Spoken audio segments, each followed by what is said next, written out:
আজ আমি একটা দুর্দান্ত তালের রেসিপি নিয়ে চলে এসেছি বন্ধুরা। চলো তোমাদের সঙ্গে শেয়ার করা যাক এই তালের মরশুমে। প্রথমে আমি 1 বাটি চাল আগে থেকে ভিজিয়ে রেখেছি আধ ঘন্টা, এরপর জল ঝরিয়ে মিক্সারে গুঁড়ো করে নিয়েছি। এরপর একটা বোল নিয়ে চালনিতে ভালো করে গুঁড়িটা ছেলে নিয়েছি। এরপর একটা আস্ত বড় নারকেল আমি ফাটিয়ে নিয়েছি। আমার কাছে কুড়ানি নেই, তাই আমি নারকেলগুলোকে তুলে মিক্সারে পেস্ট করে নিয়েছি। এরপর কড়াই গরম করে কড়াইতে চিনি দিয়ে ক্যারামেল তৈরি করে ওর মধ্যে 2টো এলাচ ফাটিয়ে নারকেলের পেস্ট দিয়ে ভালো করে নারকেলটাকে পাকিয়ে নেব।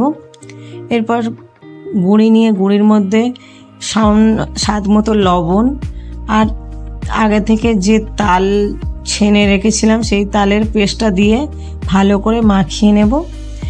এরপর পিঠেটাকে সুন্দর করে খোল করে ওর মধ্যে নারকেলের পুর দিয়ে মুড়ে দেব। এভাবেই আমি একে একে সবগুলো পিঠে বানিয়ে নিয়েছি। তোমরা একবার হলেও বন্ধুরা বাড়িতে ট্রাই করো। চলো বন্ধুরা, আমার পিঠে বানানো কমপ্লিট। এবার পিঠে ভাপাতে হবে।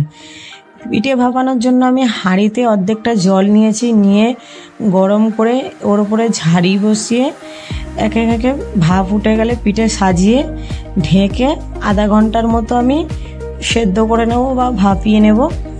এইভাবেই আমার পিঠে কমপ্লিট। তালের পিঠে খুবই সুস্বাদু হয়। পরিবারের সঙ্গে একবার হলেও খেয়ে দেখুন। আর আমার চ্যানেলটা সাবস্ক্রাইব করতে